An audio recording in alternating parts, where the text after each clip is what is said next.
Hello everybody! Ayan, ngayon ay balik tayo muna sa mga konting health topics. Pag-usapan natin ngayon ang simpleng sakit ng ulo, ang simpleng inaakala niyong sakit ng ulo na pwede niyong ikamatay. So, kadalasan pag sakit lang ulo na ganyan, binabaliwala lang natin kung ano yon. Pero tandaan ninyo yung mga pains na nararamdaman natin, yung sakit ng ulo, yung mga lagnat, or kung ano pa, ay isa lamang sign, signal, or sinyalis, symptoms ng meron tayong ibang sakit pa.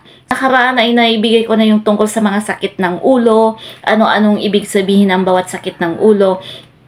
So ngayon, pag-usapan natin ang isa pa ring sakit ng ulo na pwede nating pwedeng makapagpadelikado ng ating buhay or pwede nating ikamatay mismo. So, ang ating topic ngayon ay tungkol sa aneurysm. Alam ko na naririnig ninyo ang tungkol sa aneurysm, pero gaano ninyo kaalam ang ibig sabihin ng salitang aneurysm? Ang aneurysm ay isang abnormal na bulging or ballooning or pagbubukol sa ating blood vessels, particularly sa ating artery. So, pag sinabing artery, ito ang blood vessels na nagdadala ng oxygenated blood mula sa ating heart palabas ng ibang bahagi ng ating katawan. So, ang aneurysm ay pwedeng mangyari sa alinmang bahagi ng ating katawan, pero ang pinaka-common ay sa ating aorta. Pero ang pag-usapan natin ngayon ay ang kadalasan na nagiging cause ng death ay yung brain aneurysm.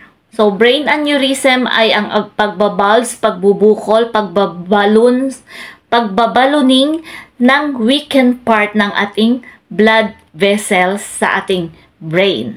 Ano nga ba yung dahilan ng aneurysm? Katulad ng nasabi ko kanina, dahil weaken na ang part ng ating blood vessel na yon, sa continuous pressure ng pagpupush ng blood flow, ay nagbabulge yun, patuloy na nagbabulge, nag-i-stretch yung part na yon hanggang sa magkaroon ng bulging. Paano mo ngayon malalaman na meron ka na palang aneurysm? So, usually pag small aneurysm lang ay asymptomatic.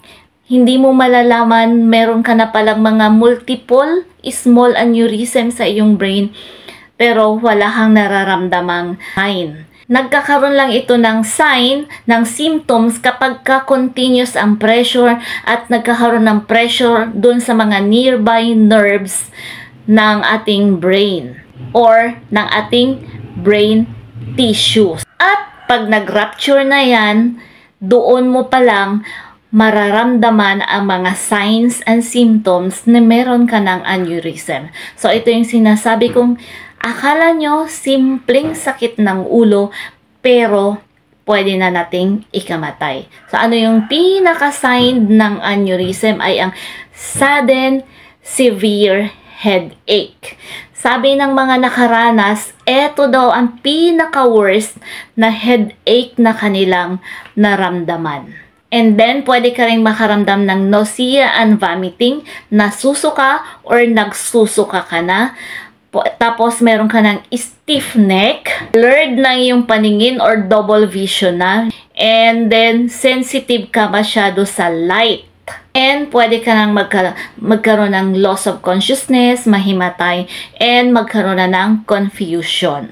Ngayon, ano naman yung mga causes ng pag-rupture ng ating brain aneurysm? Pinaka-common at unang-una ay ang hypertension. Pag ikaw ay high blood na, tapos wala kang medication, matigas ang ulo mo, puro ka lang pa-herbal, hindi ka umiinom ng mga pang-high blood kasi sabi mo kukunin mo lang sa diet, ganyan-ganyan. Pero kasi pag ang high blood ninyo ay dire-diretso, hindi na bumababa, kailangan mo na ng mag-maintenance. At pag yan ay hindi mo ginawa, pwede kang magkaroon ng ruptured aneurysm. Number 2, ongoing stress or sudden burst of emotion. Yung bigla-bigla ka na lang, lagi kang galit, bigla ka na lang nagagalit, bigla ka lang konting kibot ay biglang yung sudden burst ng iyong emotion, pwedeng sobrang tuwa or sobrang galit. Number 3 ay ang sobrang sipag mo naman. Yung kahit hindi mo kayang buhatin yung isang bagay sa sobrang bigat, pinipilit mong buhatin or pinipilit mong i-push ang bagay na hindi mo kaya namang i-push, hindi mo kayang itulak, magpatulong ka, huwag mong pilitin dahil pwede yun makapagpaputok ng iyong brain aneurysm, nakapag-rupture ng iyong blood vessels. Number 4 yung sinasabi ko kanina na alam mo na high blood ka pero hindi ka natitreat ng maayos or nagpapakonsulta ka nga, binibigyan ka ng reseta, binibigyan ka ng mga bibilhin mong gamot pero hindi mo iniinom or hindi mo iniinom sa tamang oras.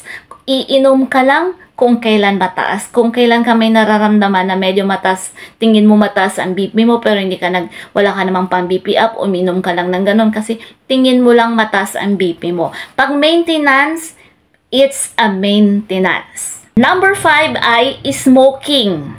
Number 6 ay paggamit ng mga ipinagbabawal na gamot, yung mga substances, lalong-lalo na ang cocaine. Number 7, sobrang pag-inom ng alak or ng alcohol. Sino ngayon ang mas prone sa brain aneurysm? Ages 30 to 60 years old at kadalasan ay ang mga babae. And itong aneurysm ay lalo na pag nag-rupture, naramdaman ninyo na yung mga signs na unang sinabi ko, yung severe, sudden headache, pinaka-worst na headache na maramdaman ninyo, ay huwag nyong baliwalain dahil ang brain aneurysm, yung ruptured brain aneurysm ay very fatal. 50% ang chance mong mabuhay, 50% din ang chance mo na ma-deads. So, yun lang. Ay sana ay may napulot na naman kayong panibagong pag-iingatan ng inyong mga sarili para hindi ninyo maranasan ang ruptured brain aneurysm.